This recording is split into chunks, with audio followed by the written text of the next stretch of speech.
מפורסמי ישראל הם עם מפונה, כדי להביא אותם לאירוע השקה צריך לעבוד קשה. במקרה של רונן קוכלי זה דווקא ממש לא מסובך. אז הנה יהודה ונינט מגיעים יחד בלוק רוקיסטי, גם יובל שרף כאן.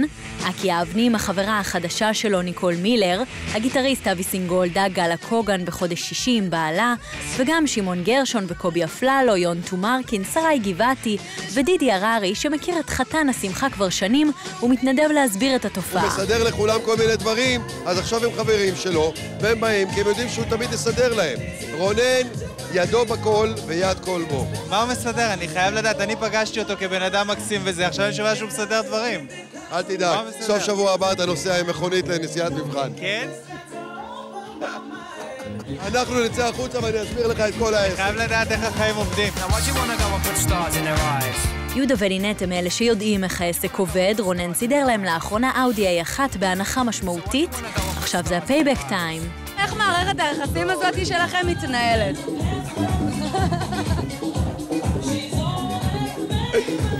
הוא איש שאני מכיר הרבה זמן. הוא חבר של כולם. סוללה של אינטרסים, זה מה שזה. אפשר לקרוא לזה ככה, העולם בנוי מאינטרסים. קוכלי זיהה נישת יחסי ציבור חדשה. במקום לבזבז המון כסף על שטח פרסום, חברות שוכרות את שירותיו כדי להרוויח אותו בזול, דרך המפורסמים. ורפאלי רכשה דרכו רכב יוקרתי בהנחה, לא נציין כאן את שם החברה, הפרסומת זה לא עכשיו, אבל המותג קיבל מספיק בכל מדור רכילות. אם היא תרצה או לא תרצה, יצלמו אותה ברחוב, כשהיא נוסעת עם האוטו.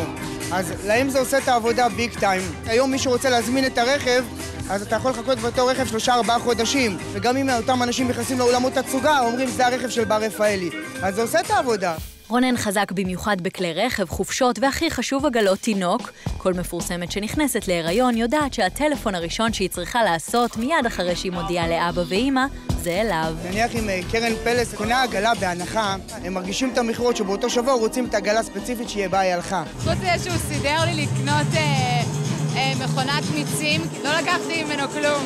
לא אוטו, לא בית. לא, עוד לא יצא, אולי צריכה להתחיל לנצל את זה.